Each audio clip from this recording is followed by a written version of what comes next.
Hello everybody and welcome back to the channel. For today's video I've actually got something a little different planned that I'm really hoping you guys are going to enjoy. So I would really appreciate it if you could all let me know down in the comment section below whether or not you enjoy this type of different content over on the channel, and if you do in fact like what you see, please consider clicking that like button. Now many of you really appeared to enjoy my Transformers Purge video, and this video here is essentially just to carry on from that. So many of the questions that I did in fact actually get was, where do I in fact actually store all of my Transformers figures once they go into storage? Well, in today's video I'm really hoping to answer some of those questions, as I shall in fact actually be taking you guys into my storage unit, where I'm hoping we can in fact actually find some long lost Transformers figures that personally even I've forgotten about. Every so often I like to change up the display, which means that some figures go into storage and then some older figures come back out to go onto display, but there are some that sadly I've just either forgotten about or are indeed mint on sealed cards, and I've just never ever taken them out in order to display them in the collection. So I'm hoping to in fact actually also showcase some of the figures that you guys may not even know that I in fact actually own. Some of them are super rare, so I'm going to bring you guys on the journey and we will see what we can in fact actually track down. I do know there are some Takara Tomy releases that I actually really want to bring back out on the display, and I will also be asking you guys to question whether or not to keep items mint on sealed card, or of course crack them out of their plastic prisons to display them within the collection. So let's go on this journey and see what we can in fact actually track down. And so we're now in the garage, or as I called it previously, the storage unit, and as you can see it's an absolute wreck, of course with a few Christmas ornaments, but the majority of the boxes that you're seeing here are in fact actually boxes from either my Transformers display or of course Hot Toys. So we have a lot to get through, and already, even after being in here for a mere 5 minutes and just looking through a few things, I've already found some figures of which I had no idea I still in fact actually owned in the collection, and once again they're all mint on sealed cards. So it really does beg the question, to open or not to open. And so getting stuck straight into this, already we've found some figures of which I just completely forgot about. So starting off, firstly here we have one of, I believe it's the Dark of the Moon basic Human Alliance line. Really cool figures. Of course these were in fact I believe concept characters, never appeared in the film, but they were really nicely designed. I'm in fact actually hoping in some ways that for the future Hasbro can in fact actually produce more of these concept characters, as some of them turned out even better than the designs that appeared in the movie. You can see how this guy does in fact actually become an almost artillery cannon for some of the bigger leader class figures to in fact actually utilize. If my memory serves me correctly, I did have throwback reviews planned on these guys, however sadly just never ever got around to it. So here's hoping that sometime this year I can in fact actually touch base with this figure. I did indeed also find a figure of which I actually recently purchased, that being the Transformers Age of Extinction Helicopter Voyager class Drift. Now in my personal opinion, despite this being incredibly inaccurate to the movie, this is an awesome figure. I believe that it is originally inspired by Dark of the Moon Voyager class release.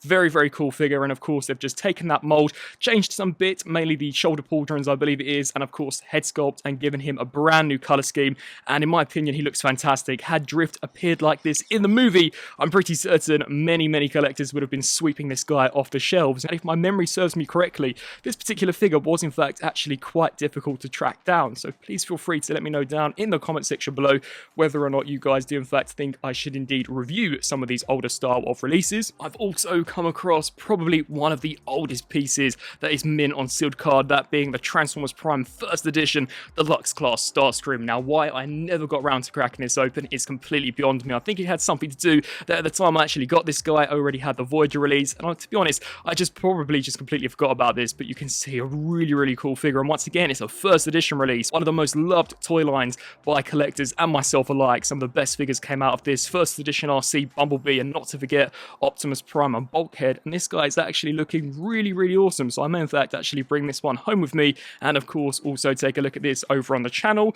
I did also find here one of the weirdest, or should I say one of the most peculiar Bumblebee repaints, that being a Laserbeak. Now this is inspired by a very brief scene that we see in Transformers Dark of the Moon. Very cool looking character in my opinion. Of course this is just basically a Dark of the Moon Deluxe Bumblebee completely coloured in pink, and as we spin our attention here to the back you can see that it is just a few product shots, but this too is also mint on sealed card. I may in fact also actually bring this one back down with me.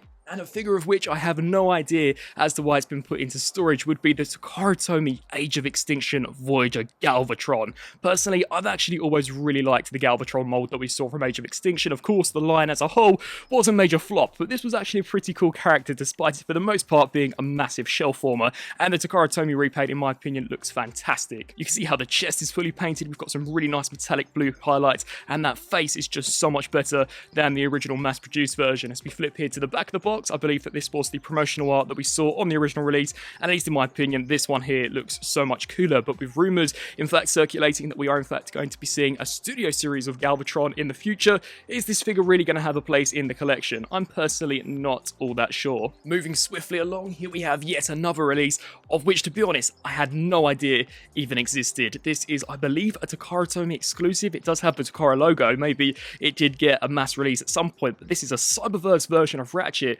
with, I believe, some kind of lunar roller. If we flip here to the back of the box, you can see that is in fact actually a super awesome looking alt mode, and I imagine this will become some kind of battle station for Ratchet to use when in bot mode, but overall that actually looks really well done. A very cool figure, especially for a Cyberverse, or what would now be called, of course, core class. Here's hoping that once again we can see more of these playsets actually introduced into the studio series, but for some reason he's been completely coated in white and gold instead of course the traditional Michael Bay green that we saw for Ratchet. I've also in fact actually found here movie the best Starscream. Personally, I've always found the Voyager Revenge of the Fallen figure to be so well done, and to see it here in the movie 1 colour scheme, so awesome. Once again, I do believe I had a throwback review actually planned for this guy, however sadly just never ever got round to it, but overall a very awesome looking release. So I've pulled out a few other boxes and look what I found. The Transformers Age of Extinction Toys R Us exclusive Rusty Evasion Mode Optimus Prime. Honestly, such a fantastic figure. The only reasoning behind why I believe I in fact actually left it mint on sealed box was essentially because I already had, I believe, 3 versions of this, and I didn't in fact actually want to open this as it's got a really nice silver foil here along the side, but I may in fact actually once again bring this home and pack it in the collection. You can see that is a really nice recolor. In my opinion, probably the most movie accurate rendition we ever saw for this Evasion Prime. Some of the other repaints were in my opinion rather peculiar. As we just spin our attention here to the back, you can see a wicked shot there of Prime in that flat nose cab, of course with the traditional Michael Bay Optimus Prime design. In my opinion, a very nice redesign for the character. I do wish in some ways that we had seen more of this in Age of Extinction instead of his night form. I did in fact also find Transformers Age of Extinction Snarl. Now the reasoning behind why I never opened this guy was because I believe I picked him up at a time where it was kind of drifting away from Transformers. Age of Extinction had come and gone, and there really wasn't much in regards to movie merchandise or of course media about, so I did in fact actually branch out to other things. But once again, this is actually a really cool character. Sadly, he never appeared in the movie, and it would have been so awesome to have in fact actually seen Snarl on the silver screen, but for whatever reason they gave him this really strange, almost mint green color scheme. As we flip here to the back, you can see him there looking fantastic in Dino mode, as well as of course in robot mode. And I did also find Transformers Age of Extinction Stinger. Now this is the Age of Extinction version, not the Studio Series release. Personally, I actually think this figure is better. I know that's going to be rather controversial, but as many of you know, I absolutely detest the Studio Series Stinger. It's really cheaply made, very frustrating in terms of conversion. The only thing it's got going for it would be the alt mode, but in terms of a robot mode representation, this version absolutely knocks it out of the park in my opinion, and it's actually a pretty decent mold once again, especially for an AoE release. As we flip here to the back, you can see some fantastic product shots there of Stinger in robot as well as vehicle mode. Definitely going to bring this one back, of course, to do a review on, and probably one of the rarest figures that I've actually found in storage, and one that is definitely coming back to the collection, would be this exclusive version of Age of Extinction Wheeljack. Oh my goodness, this is such an awesome piece. Heavily based on the Dark of the Moon cancelled figure, of which was already incredibly elusive, but then Takara literally put out barely any of these, and honestly they literally were flying off shelves, I believe, in Japan. You can see a brand new, more G1 inspired looking head sculpt, looking really well done, with a predominantly white as well as metallic green colour scheme. This just looks wicked. The only downside to this would be that sadly there are no form of accessories included, no mech tech weapon, no staff or any form of firepower like we saw on the original Q release, but you can see That artwork is just so cool. Had Wheeljack actually appeared in the movie looking like this, I definitely think his character would have been a lot better received than, of course, Q was. But that is a really nice redesign. And to be honest, it's probably one of the better redesigns that Michael Bay would have done had this character actually appeared like this in the movie. And then just wrapping up with a few final figures, we do in fact once again see another basic Human Alliance. This is in fact Tailpipe and Pinpointer. You can see he too looks awesome, very, very unique looking robot mode. And then as we flip here to the back, this too is also a triple changer. It becomes a blade for a leader class figure, a motorcycle for the human guy, and of course, two distinctive robots, which is really awesome. And then taking a look at the final two, this one is a little peculiar. I actually completely forgot that I owned this. This is Age of Extinction Toys R Us exclusive Rollbar. Now, this character never in fact actually appeared in Age of Extinction. The vehicle mode did, but the robot mode didn't. Now, for those of you unfamiliar with what this is supposed to resemble, I believe that it's supposed to be Shane's racing car.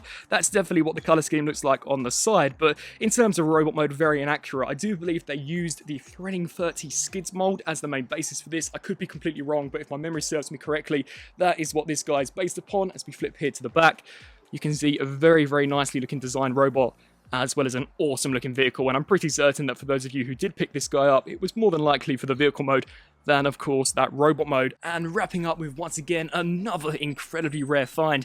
Here we have Transformers Age of Extinction Lost Age Deluxe Class Dispenser, or of course the Mountain Dew Bot, as many of you guys know him as. This is such a distinctive Decepticon design, really, really awesome, and it's definitely one that I plan on doing a throwback review of. You can see there in terms of vehicle mode, looks awesome. I imagine that they couldn't get the license for Mountain Dew, so this guy's called Mood Whiplash for whatever reason, but you can see here the actual soda cans in the weapon, the face sculpt looks really awesome in the bot mode. As we flip here to the back, I believe this is a heavy retool of a Transformers 2007 figure, so probably not the best mold to in fact actually base this guy on, but in terms of a robot mode and a repaint, I actually don't think he's turned out too bad at all, and I doubt that we'll ever see anything like this from Hasbro and Takara in the Studio series. And considering he's in fact technically an official Decepticon from the first movie, I imagine that is probably my first movie Decepticon cast fully completed. And so I am now back at the house, guys, and here are all of the Transformers that I brought with me. You can see probably way more than I can in fact actually accommodate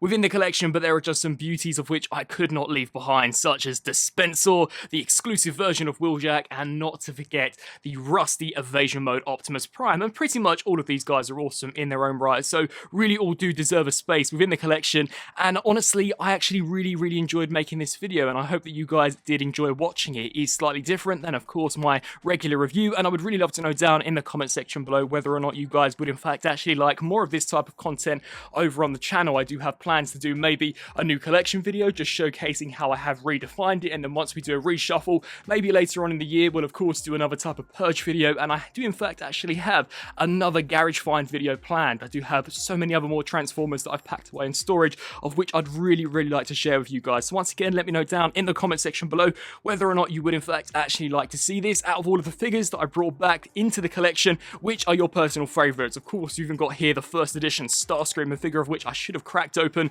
so many years ago. So here's hoping that tonight I'll finally be able to actually get my hands on that figure. But overall, a really impressive find. I really hope that you guys enjoyed this video. As always, I thank you all so much for watching, and until my next review or video, I'll see you then. Thanks for watching.